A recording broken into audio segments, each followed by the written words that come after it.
Salve, camaradas! O tema do vídeo de hoje é Americanas, a maior fraude da história do capitalismo brasileiro.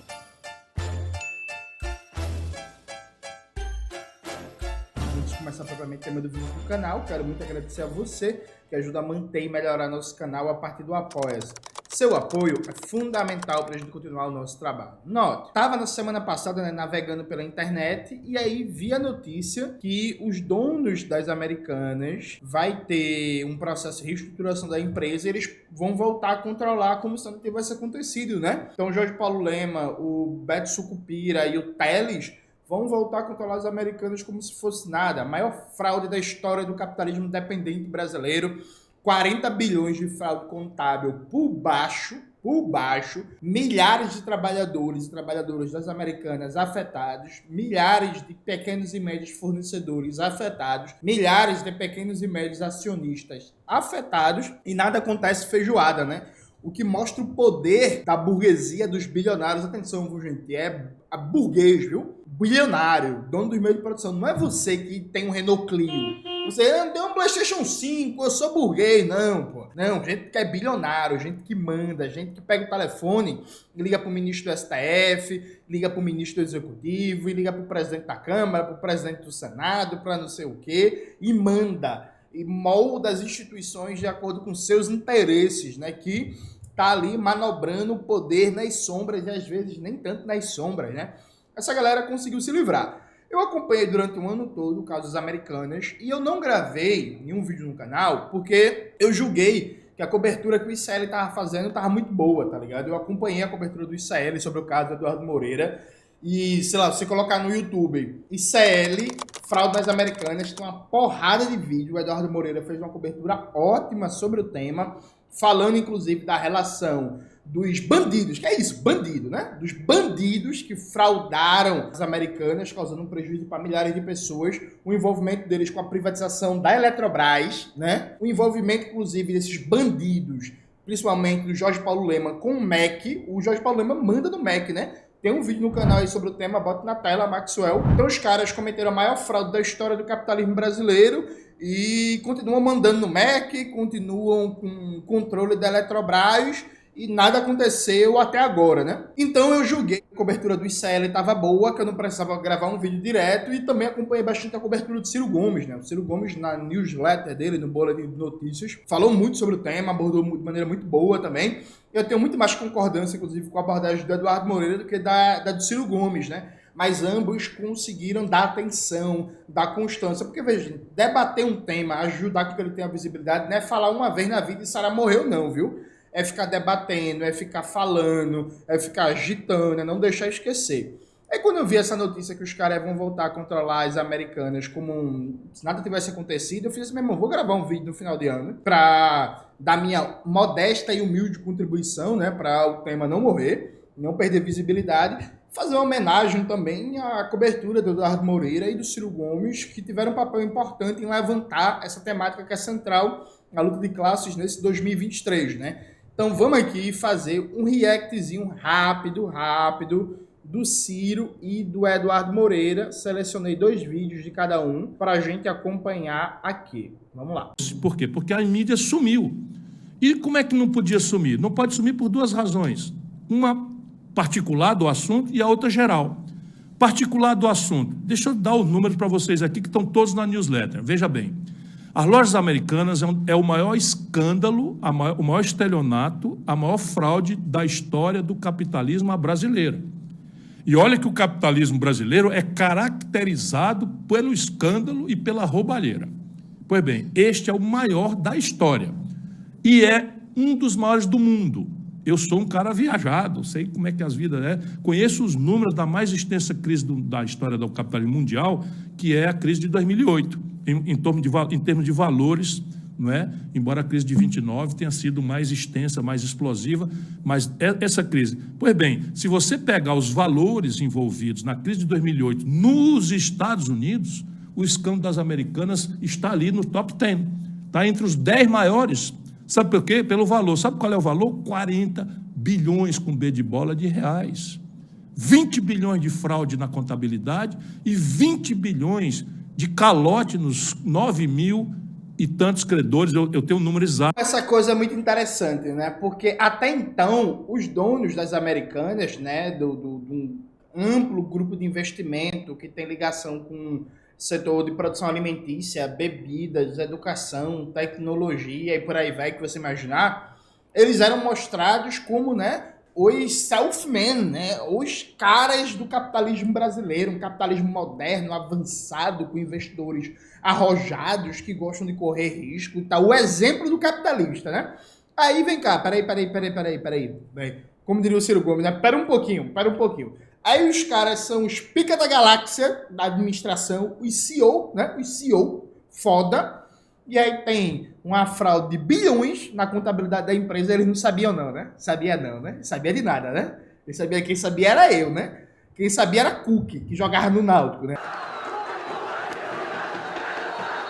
Era Cook que sabia, é eu, Carlinhos Bala. De Carlinhos Bala, para prova. Carlinhos Bala que fez o gol ali na final da Copa do Brasil. Vai trabalhando o Luciano Henrique, tentou o passe, a posição é boa! Porque Deus mandou uma mensagem pra ele, quem sabia era Carlinhos Bala, quem sabia era eu. Peraí, né, gente? Tipo assim, na moralzinha mesmo. E aí, claro, né, gente? Não dá pra esperar nada da mídia burguesa, né? E assim, a mídia burguesa deveria ir pra cima, deveria questionar, deveria ridicularizar, deveria fazer as perguntas básicas. Mas, claro, a mídia burguesa toda na mão dos bancos, né? A função principal deles é reproduzir o programa da burguesia e garantir o interesse imediato das instituições financeiras que controlam. O chamado jornalismo econômico hoje é todo controlado por bancos. Todo controlado por bancos. Então, a Exame, a Valor, todos os sites especializados que você imaginar estão todos nas mãos dos bancos. Então, os caras eles conseguiram completar o ciclo, né? Porque eles compram deputados e partidos, controlam o lobby no Congresso, né? Pautam o debate na TV aberta, na rádio, no chamado jornalismo econômico especializado, nas universidades, infestado de ortodoxia, de liberalismo. Então, assim, é tudo dominado, né? Os partidos políticos da ordem, a mídia burguesa, as universidades e o discurso oficial é corte, é austeridade, é déficit zero, é custo Brasil, é corte, é austeridade, privatiza, custo Brasil, reforma administrativa, vamos lá. Sim, é uma... Não, vocês aí que gostam de totalitarismo, vocês gostam desse debate, totalitarismo, pronto. Hoje a gente vive um totalitarismo do liberalismo econômico que está em cima de tudo e por cima de todos e que é muito difícil você conseguir achar espaço nesses grandes meios para circulação de opinião contra-hegemônica, né? Na newsletter, porque eu caprichei, sabe, eu li mais de 190 páginas de relatórios para entender a fraude, explicá-la e identificar os caminhos que certamente poderiam, se houver uma repercussão maior, depende de você, tirar as autoridades do caminho. A primeira é a CVM. Eu li o depoimento do presidente da CVM do Lula agora. É chocante. O cara passou 1 hora ou 2 horas falando nada. Sabe esse tratamento cortês, correto, afim com a lei que a população tem nas delegacias de polícia? Ou chega lá nos empurrões, no safanão, na tortura, etc., delegacias de polícia fora? Pois bem, nada disso foi parecido. O cara ali falando da presunção de inocência, a asseguração do interlocutório, vamos apurar, estamos apurando, então zero adjetivo, nada e nenhuma providência foi tomada. Então a primeira razão é que o tamanho do escândalo é esse, 40 bilhões de buraco, quase 10 mil credores lesados, vão à falência. Dependendo das manipulações que os grandões estão fazendo, na Justiça do Rio de Janeiro, na recuperação judicial, já cheia de incidentes esquisitos que caracterizam pouco respeito à lei, à decência, sabe, tráfico de influência, está tudo ali. É absolutamente chocante a conduta mafiosa dos envolvidos no assunto. Pois bem, são quase 10 mil credores que, se ficarem para trás na lista de pagamento, não vão receber nada e vão quebrar. Pois bem, 10 mil credores, 150 mil acionistas minoritários. 150 mil acionistas minoritários, considerando... Esse ponto, gente, é muito importante. Veja, tem um vídeo no canal, o que é corrupção. Esse vídeo fez até um bom sucesso na época que eu lancei. Que eu faço debate, que é esse negócio, a corrupção nasce da base, você fura fila, você paga suborno ao guarda, você não veja, não deve pagar suborno a ninguém, mas veja, isso é mentira, né? Quando a gente fala de corrupção, a grande corrupção corrompe quem tem poder político e poder econômico para corromper. Né? Corrupção está ligada à desigualdade de classe. Então, assim, o Jorge Paulo Lemann e Companhia Limitada, o Beto Sucupira, o Teles, eles conseguem que o presidente da CVM, né, a Comissão de Valores Imobiliários, que é uma agência que deveria ser uma agência reguladora do setor, que o cara vai lá, o presidente da instituição, vai lá e defende os caras, os criminosos, os bandidos. Então, assim, você consegue, se você der uma fraude bilionária, primeiro assim, você não consegue dar uma fraude bilionária, porque você não é bilionário. Você dar uma fraude bilionária, você consegue controlar o que vai ser dito pelo órgão que deveria lhe regular, pela mídia burguesa, pelos deputados, pelos senadores. Então, desculpa, você não consegue praticar esse tipo de corrupção, não, porque você não tem poder para praticá-lo. Então, o grau de corrupção no Brasil está ligado diretamente à desigualdade de renda, riqueza e patrimônio, e, consequentemente, de poder político, que possibilita que algumas pessoas, algumas poucas pessoas, alguns bilionários, moldem a dinâmica institucional do país a seu bel prazer e nada acontece feijoada. Então, corrupção é questão de poder político. Nunca esqueça disso. Inclusive, esse vai ser um dos capítulos do novo livro meu que está em produção, O Brasil Tem Futuro, um guia político para a Revolução Brasileira. Vai ter um debate sobre como as esquerdas brasileiras abandonaram um discurso realmente crítico e radical sobre a temática da corrupção, entregando, né, a bandeira anticorrupção para a direita, para a extrema-direita, fazer moralismo de goela, né? Como um fundo de pensão dos professores dos Estados Unidos. Considerando um acionista minoritário, um fundo de pensão que tem 30 mil, 40 mil, 50 mil. Nós estamos falando aí, ainda contando, de muitas, centenas de milhares de pessoas lesadas. Quando o escândalo, na véspera do escândalo explodir, essa gente tinha botado sua pequena poupança numa ação que valia R$33 quase. Quando acabou, essa ação estava valendo menos de R$2. Percebe? E aí nós mostramos isso. Então está lesado o consumidor, está lesado o credor, está lesado o acionista minoritário, está lesado o mercado de capitais. Essa é a ordem pública no assunto. E a nossa newsletter explica. O mercado de capitais é o mercado mais importante que existe no mundo hoje. Especialmente no Brasil, onde o juro é inviável, esse mercado de capitais funciona assim. Em vez de você deixar o seu dinheiro na caderneta de poupança sem produzir um pão, sem gerar um emprego, o poupador médio americano, o poupador médio ou pequeno da Europa, bota a sua poupança no mercado de capitais e o seu dinheiro vai financiar a expansão da economia real, a indústria, o comércio, os serviços. Então, gente, é aí que eu tenho uma discordância muito grande com o Ciro Gomes, né? Eu acho que o Ciro Gomes, ele, embora seja um pensador da economia heterodoxo, desenvolvimentista, o Ciro Gomes, na hora de pensar a relação poupança e investimento, ao meu ver, ele tem uma perspectiva ortodoxa que está equivocada. Ele acha que existe um protagonismo da poupança como elemento ex ante do investimento, e não. Então tem que ter uma poupança para investir. Então o Ciro tende a associar muito, por exemplo, o papel da poupança no nível de investimento e de formação bruta de capital. Tem uma discordância sobre isso. Eu acho que não é assim que funciona. Eu acho que esse diagnóstico errado, inclusive, está na base da proposta de reforma tributária do Ciro, né? De reforma tributária, não, desculpa, gente. Reforma previdenciária, em que o Ciro pensa uma dinâmica de uma nova previdência dentro de uma lógica de fundo de pensão como base fundamental para a poupança, alavancando o grau de investimento e formação bruta de capital. O tema desse vídeo não é esse, né? Só pontuando essa discordância e tal. Eu acho que não é aí que a coruja dorme. Eu acho que o que o Ciro pensa como papel da poupança, na verdade, é papel do crédito. Mas, enfim, isso é debate para outro momento, né? É debate, inclusive, para a gente até ter uma... Gente, arruma um debate aí com o Ciro Gomes para eu, por exemplo, fazer esse questionamento a ele.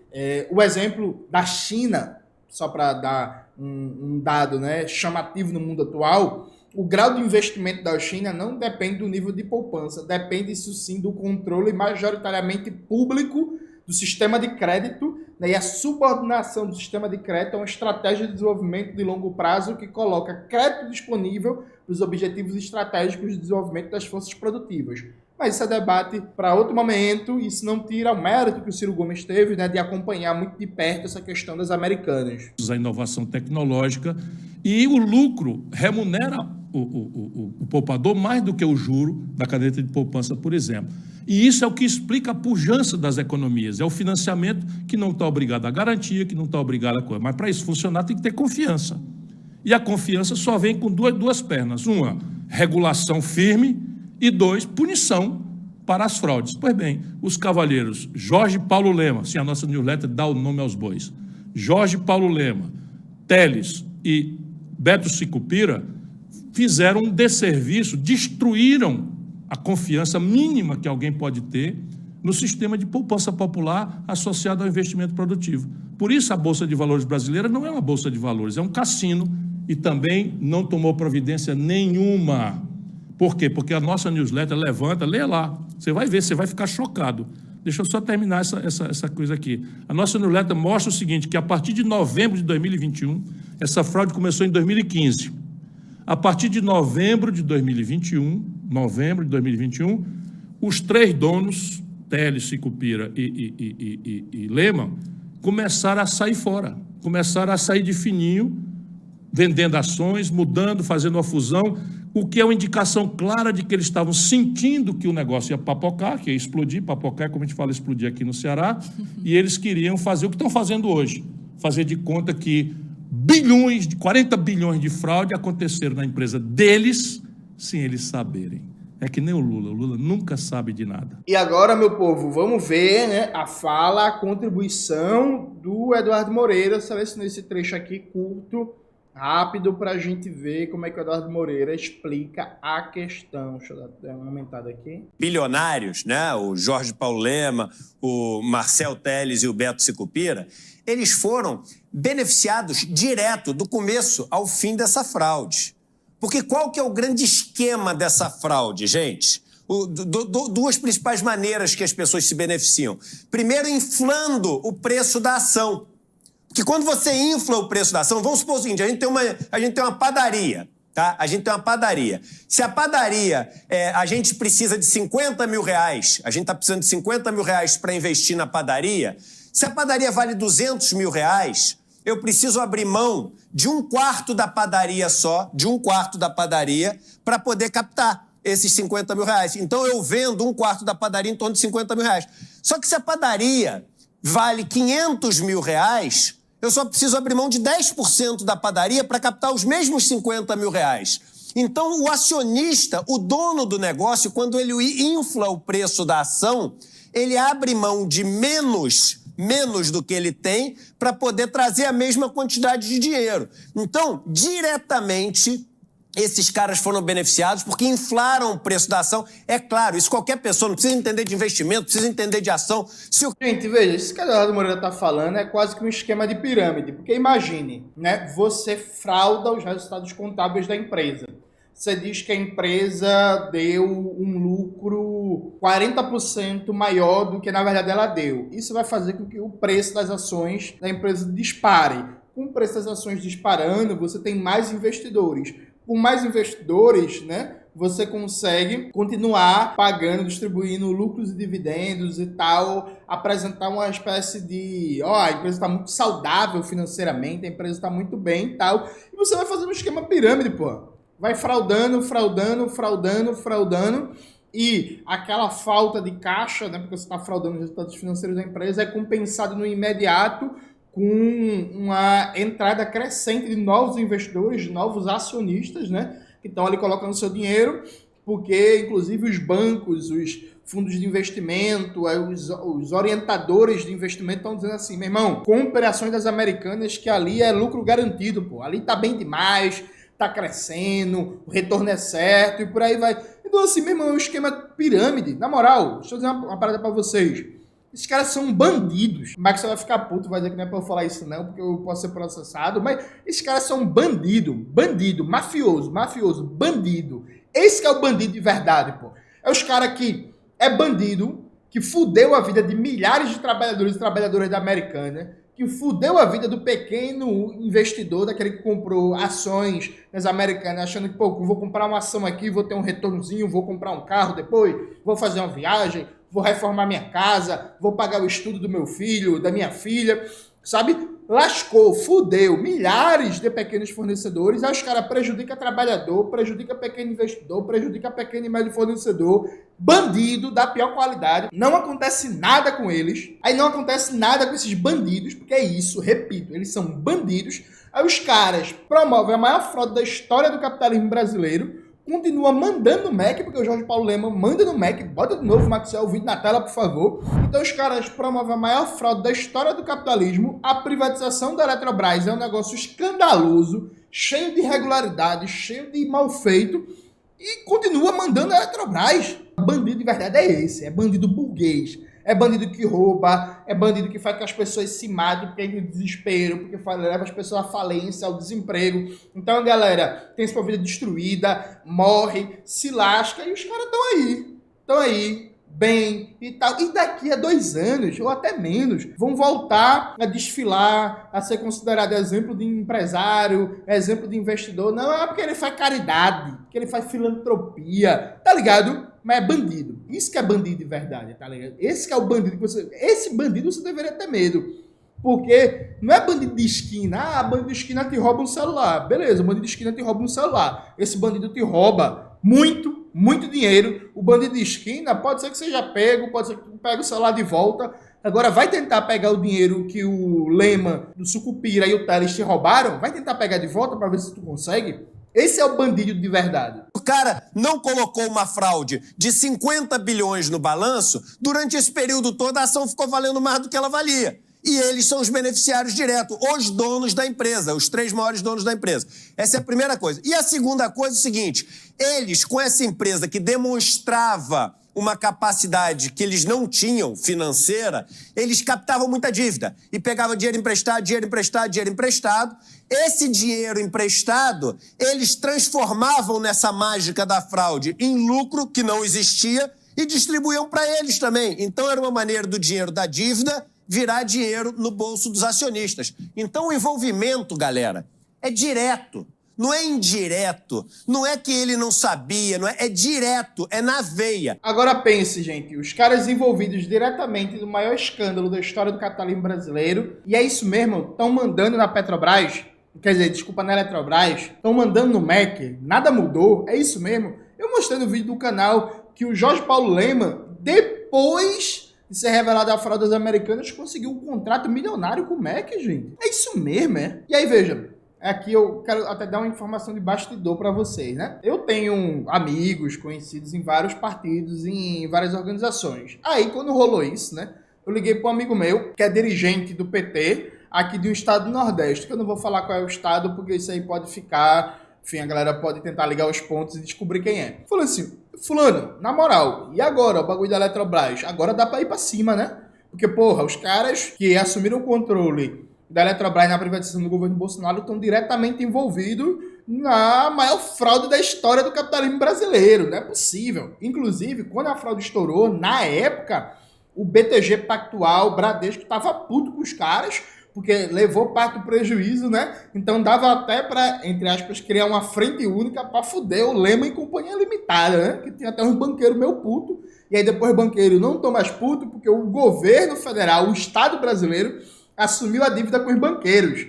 Então, o Lema ganha, os banqueiros grandes não perdem nada, e você, pequeno e médio fornecedor, você, pequeno e médio investidor, é que se lascou. Pois bem, eu liguei pra esse amigo. Ele, não, Jones, mas porra, a correlação de forças é foda. Porque tu sabe que o presidente da Comissão de Valores Mobiliários, ele é autônomo, não sei o que e tal. Veja, gente, como é que é o processo, essas agências reguladoras. A presidência indica e o Senado aprova. O Senado, dominado por lobby de agronegócio, lobby de plano de saúde, lobby de monopólio estrangeiro, de mineradora, de não sei o que, há de fato uma pressão muito grande para cada setor ter como presidente da agência reguladora alguém dócil aos seus interesses. Isso é um fato. É um fato que a presidência da República não decide sozinha quem é o presidente, por exemplo, da comissão que vai investigar o Lema, o Telles e o Sucupira. Agora, pelo amor de Deus, né, gente? É uma falta de criatividade institucional que é o seguinte, vamos lá. Se o presidente da República vem a público e diz que o trabalho da comissão é equivocado, que está protegendo os autores da fraude, que é um trabalho sob suspeição, e o presidente da República solicita a renúncia do presidente da Comissão de Valores Imobiliários. O que acontece no Brasil, gente? Pelo amor de Deus, há um pêndulo aqui. É um pêndulo, uma hora é um formalismo jurídico extremo, outra hora a suposta análise de correlação de forças. Então funciona assim. O presidente, pela lei da autonomia do Banco Central, o presidente tem prerrogativa de exigir a denúncia do presidente do Banco Central, que pode ser aprovada ou não pelo Senado. Aí, nesse caso, vamos esquecer a prerrogativa jurídica e vamos dizer assim, mas não tem correlação de forças. Beleza.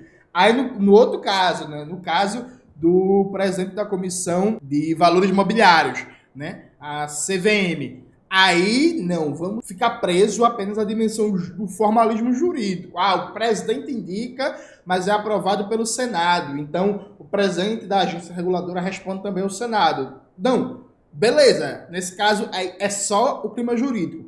Então, tu quer dizer para mim que com milhares de trabalhadores demitidos, é isso mesmo, assim, milhares de trabalhadores com seus empregos ameaçados, tu quer dizer para mim que mais de 9 mil fornecedores prejudicados, quer dizer para mim que milhares de pequenos e médios acionistas prejudicados. Tu quer dizer para mim que até banco grande prejudicado, não existia clima político para dar um acocho na presidência da Comissão de Valores Imobiliários para ir para cima do Lema, do Telles e do Sucupira. É isso mesmo, gente. Não tinha correlação de forças. Aí, meu querido, veja, vocês estão dizendo, e eu falei isso para meu amigo, eu estou falando isso no vídeo, mas eu falei isso diretamente para ele na ligação. Então vocês estão dizendo que não tem correlação de força para nada. É ter que esperar o quê? Ele matar um bebê ao vivo, numa live? Tipo assim, ele cuspir numa cruz de Jesus e dizer que é filho de Satanás? Tipo assim, peraí, gente. Não tem correlação de força para nada, vai enfrentar nada. Aí tu quer dizer para mim que se o presidente da República vai a público, coloca pressão, se coloca ao lado dos trabalhadores prejudicados,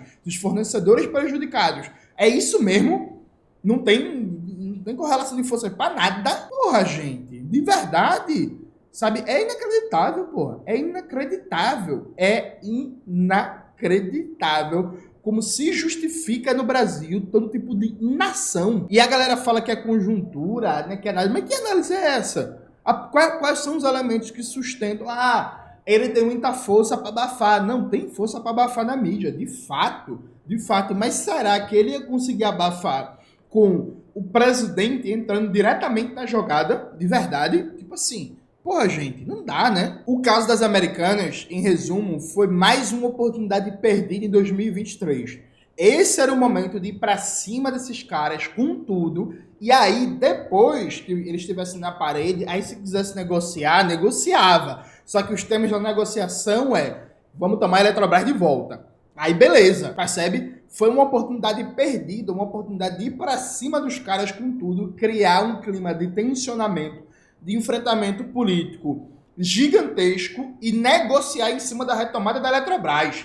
Só que, de novo, mais uma vez, o capitalismo dependente brasileiro deixa os bilionários impunes e aqueles que se dizem representantes da classe trabalhadora e da soberania nacional nunca enxergam correlação de forças para nenhum enfrentamento. Não importa o que aconteça, e infelizmente tem gente nas bases justificando esse tipo de postura. Se a gente nunca enfrentar nada, se a gente nunca vai para a luta, como é que a gente espera mudanças? Como é? Vamos pensar essa resposta para essa pergunta desse final de 2023. É isso, galera. Espero que vocês tenham gostado do vídeo de hoje do canal. Não se esqueça de se inscrever no canal, ativar o sininho, curtir esse vídeo, compartilhar tudo isso que vocês já sabem.